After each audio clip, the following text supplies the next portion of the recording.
what's up, everybody? This is Box Talk with Luis Madrid. Today we're here in Casa Grande, Arizona. We're here at the Ramos Boxing Academy with Jesus Ramos Jr. How you doing today, champ? I'm doing good, man. Thank you so much for having us today. Just wanted to, I know you just finished getting some work in. Just wanted to ask you a couple questions before we let you go, okay?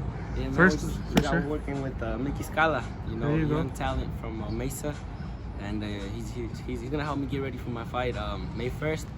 So big shout out to Mickey Scala for coming out and giving me work. There you go, for sure, man. The other thing I wanted to say, man, just wanted to wish you a belated birthday. I know you just had a recent birthday. How old did you turn? Are you 20, 21? Yeah, 20.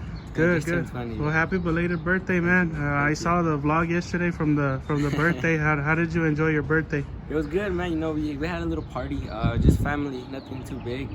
And like I said in the vlog, it was celebrating my fight. I just won, and then my birthday as well, so it was double celebration. And your little brother's birthday, My too? little brother's birthday was in January 29th, but we celebrated with us because we were in camp, so he celebrated with us. And now it's right back to it, huh? It's right back to it, yeah. There you go, for sure, man. So I know you guys made a big announcement recently about your upcoming fight, but before we even get into that, just want to touch base briefly on your last fight. What did you think about your performance? I think you got another second round KO, if I'm not mistaken. Yeah, second round. Jorge was supposed to give me the toughest fight of my career. That's why they got him for me. They wanted to test me, kind of. And he's supposed to be tough, man. He had a lot of fights. He was a veteran. But and I even expected a tougher fight. He came out. I was feeling him out, and it just happened, man. I landed a clean hook, and that was it. For sure. I don't know if anybody has ever mentioned this to you, bro, or if the comparison's ever been there, but to me, not necessarily the way you fight, but your career so far, it reminds me a little bit about David Benavidez, who's another Arizona star. The reason I say that is because he was like you, he was really young, and every time they put a fighter in front of him, they kept saying, this is going to be as tough as Tez, this is going to be as tough as Tez, and then he would just get him out of there, and so far it looks like that's what you've been doing too. Yeah, career-wise, that's a great comparison, man, because he was built up fast, He was built up fast. He got a championship at 20, which is kind of my goal. My goal is at 21. If it happens at 20 years old, I'd be more than blessed. But like you said, they keep matching me up against tougher and tougher opposition, and I'm just getting them out of there, each time. And I'm just gonna keep working so that outcome keeps coming each fight. And so I know that is one of your goals. Why is it so important for you to move fast and keep getting that experience in and become a world champion so young?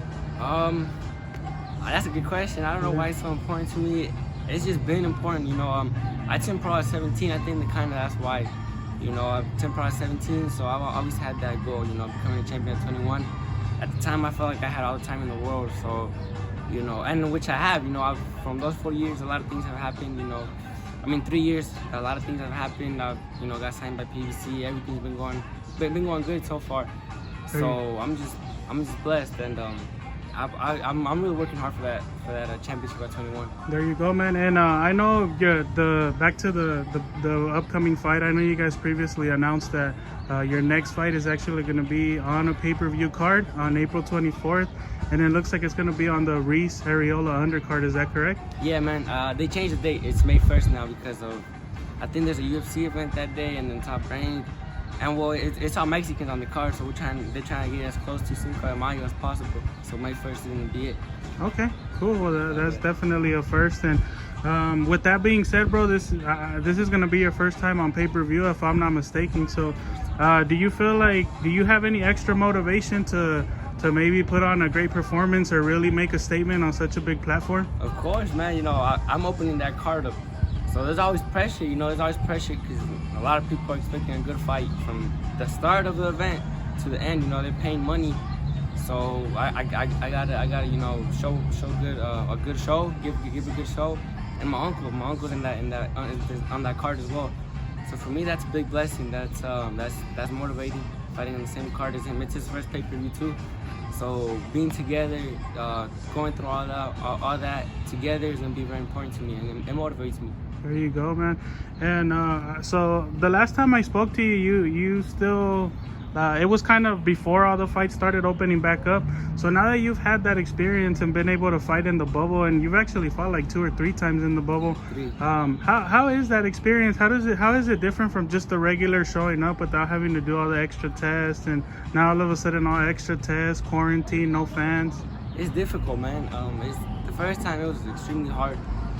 You can't even go outside and take a walk. You know, I used to like to take a walk sometimes, you know, get away from everything.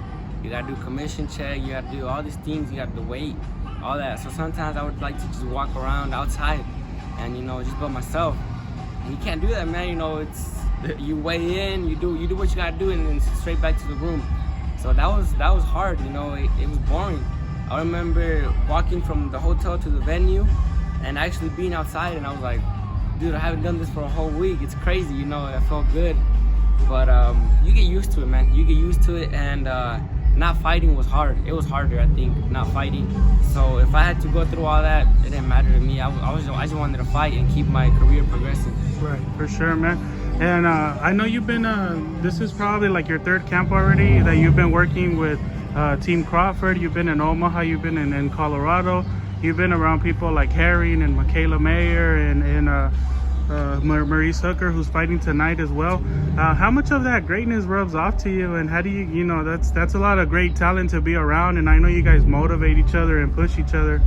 Believe me, man, that's been extremely a blessing too. You know, it's been extremely I've been extremely blessed to be able to share a camp with them. Like you said, we all work hard, and it's motivating, man. You know, you got world champions in there, and you look at them and see how they're working, and that's what I'm trying to be at. So it's like I have to get there. You know, if I'm doing 5 rounds, Crawford's doing 8. Why am I only doing 8? I mean 5. You know, I gotta do 8 with Crawford. I gotta. You know, if he's doing 8, I might as well do 9. You know, that's kind of the mentality, and it helps a lot, man. You know, especially when they're giving you advice, when they're helping you get better. They're real great people, all of them, and I'm extremely blessed, like I said, to have that opportunity to go out there with them. For sure. And how's it like being a Arizona baby and then being over there training in negative 15-degree weather? That was the toughest part of camp, man. You know, not even the workouts or the training. Just having to be outside in the cold, man. I remember we did a run out there, and you know, Abel has a beard, and we were running, and at the end of the run, he had ice all over his beard. I was like, man, how do you do that? That's crazy. How does that happen? I couldn't feel my face, my hands. It was hard. For sure. And the last question that I have for you, man, before I let you go, I know you're one of boxing's hottest prospects right now, so you're getting a lot of attention, a lot of following now. For someone that comes from a small town, a really humble kid, how do you take that in? Is it kind of overwhelming for you at times? No, it's not overwhelming. You know, I always picture myself here. I always imagine, having people recognize me. You know, I'm not saying that's the main reason why I do this. You know, I do this for the legacy, the belts, all that. But having people recognize that work that you've been putting in has been amazing, especially here in my hometown. You know, having the support. You know, there's a couple people who don't believe, but it doesn't matter. You know, as long as they're watching, as long as they're tuning in, that's all that matters to me. And everybody else who supports, I appreciate them. And from the bottom of my heart, I truly appreciate it. Awesome, man. There you go. Well, before we let you go, do you have any last messages to your supporters or fans, and any social media you want to give out? Yeah, man, I just want to have them tune in May 1st. You know, I'm working extremely hard. You can see, I don't know if you can see all the sweat. We just went 7 rounds. We still got to do a run. I'm working hard, you know. We're just getting ready for May 1st. Tune in, guys. Follow me on Instagram, Jesus Ramos Jr. _ and Jesus Ramos Jr. on Twitter. Thank you, guys. There you go, man. Thank you.